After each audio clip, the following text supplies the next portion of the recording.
Quinoa superfood. অনেক মানুষ এটি ব্যবহার করছেন এর সকল স্বাস্থ্য উপকারিতার জন্য, বিশেষ করে যেহেতু এতে প্রোটিন, সূক্ষ্ম ফাইবারের পরিমাণ বেশি এবং এটি গ্লুটেন মুক্ত। কিনোয়া ফাইবার সমৃদ্ধ হওয়ায় এটি হজমে সাহায্য করে এবং কোষ্ঠকাঠিন্য দূর করে।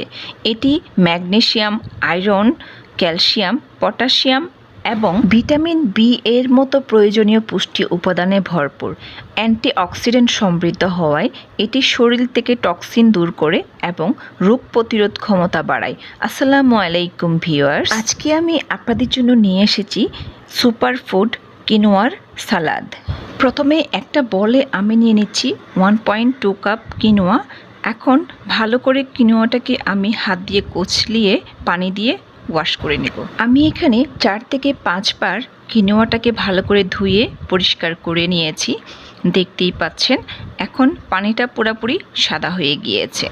এরপর কিনোয়াটাকে আমি আধা ঘন্টার জন্য পানিতে ভিজিয়ে রাখব। চুলায় পরিমাণ মতো পানি বসিয়ে দিয়েছি। এখন এর মধ্যে আমি ওই যে আগে থেকে কিনোয়া ভিজিয়ে রেখেছিলাম ওই কিনোয়াটা অ্যাড করে দিচ্ছি। এখন দিয়ে দেব 1 টিস্পুন লবণ।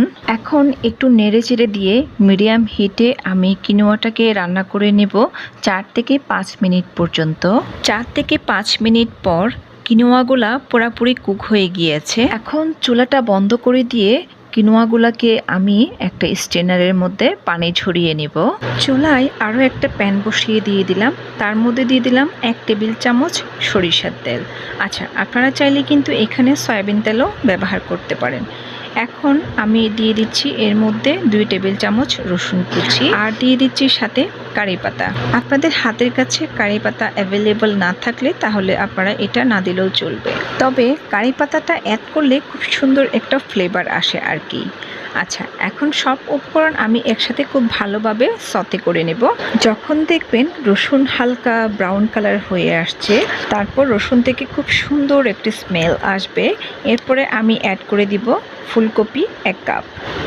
যেহেতু ফুলকপি সিদ্ধ হতে একটু সময় লাগে, তার জন্য আমি ফুলকপিটাকে 1 মিনিট মতো ভেজে নেব। এরপর দিয়ে দেব একটা গাজরের অর্ধেক ভাগ। এরপর দিয়ে দিব হাফ চামচ লবণ। এখন 2 থেকে 3 মিনিট পর্যন্ত ফুলকপি এবং গাজরকে ফ্রাই করে নেব।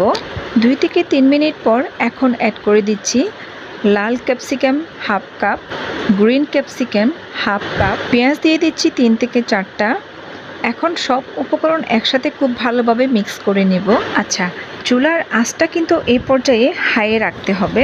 হাই ফ্লেমে সবজিটাকে আমি 2 থেকে 3 মিনিট পর্যন্ত ভেজে নিয়েছি। এখন দিয়ে দিব 1 টিস্পুন গোলমরিচ গুঁড়া দিয়ে এখন আবারও খুব ভালো করে নেড়ে চেড়ে সবজিটাকে সতে করে নেব। তো সবজিটা আমার সতে করা হয়ে গিয়েছে। এখন সবজিটাকে চুলা থেকে নামিয়ে নেব। এখন সালাদের জন্য মোস্ট ইম্পর্টেন্ট একটা ড্রেসিং তৈরি করে নেব। তো ড্রেসিং তৈরি করার জন্য আমার যেটা লাগবে সেটা হচ্ছে একটা মালটা থেকে এখন রসটাকে বের করে নেব। তো আমি এখানে সম্পূর্ণ মালটার রসটা বের করে নিয়েছি। ড্রেসিংটা তৈরি করার জন্য আপনারা যে কোনো একটা জার নিয়ে নিতে পারেন। আমি এখানে কাচের একটা জার নিয়ে নিয়েছি, দেখতেই পাচ্ছেন। এখন মালটার রসটাকে আমি জারের মধ্যে দিয়ে দিলাম।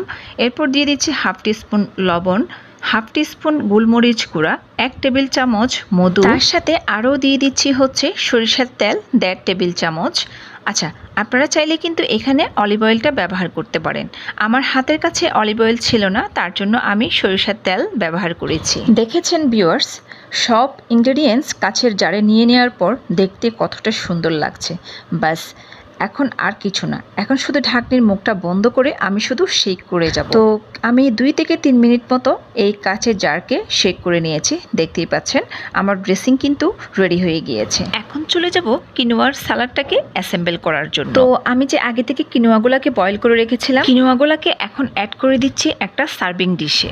তার সাথে অ্যাড করে দিচ্ছি সতে করা ভেজিটেবলগুলো।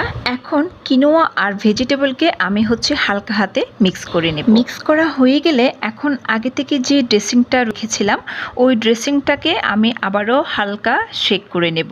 তো শেক করে নেওয়ার পর এখন ড্রেসিংটাকে আমি কিনোয়া সালাদের উপরে ঢেলে দিব। বিশ্বাস করবেন না ভিউয়ার্স, এটা মানে খেতে যে এত মজা হয়েছে, মানে আপনারা তৈরি করে না খেলে কখনোই বুঝবেন না। আর সবচাইতে বড় কথা হচ্ছে যে এতে গ্লুটেন মুক্ত, খুবই হেলদি এবং স্বাস্থ্যকর একটা সালাদ। আপনারা বাসায় অবশ্যই ট্রাই করতে পারেন। তো ড্রেসিংটা অ্যাড করে দেওয়ার পর এখন আবারও মিক্স করে নেব। মিক্স করা হয়ে গেলে আমি এখন আপনাদেরকে সার্ভ করে দেখিয়ে দিচ্ছি। আমি আগে থেকে কিছু ডিম বয়েল করে রেখেছিলাম। এখন ডিমগুলোকে 4 ভাগ করে আপনাদেরকে সাজিয়ে দেখিয়ে দিলাম। খেতে ভীষণ মজা হয়েছে। আশা করি আমার এই রেসিপি আপনাদের কাছে খুবই ভালো লেগেছে আর সহজও লেগেছে। ভালো লাগলে রেসিপিটাকে একটা লাইক দিয়ে চ্যানেলটাকে সাবস্ক্রাইব করে দিবেন। আর ভিডিওর নোটিফিকেশন সবার আগে পাওয়ার জন্য বেল বাটনটাকে অল করে দিতে একদম ভুলবেন না। তার সাথে পেজটাকে ফলো দিয়ে দিবেন। তাহলে ভিউয়ার্স, আজকে এ পর্যন্তই। সবাই অনেক বেশি ভালো থাকবেন আর সুস্থ থাকবেন। সবাই সবার জন্য দোয়া করবেন। দেখা হবে আবারও কোনো পরবর্তী রেসিপিতে।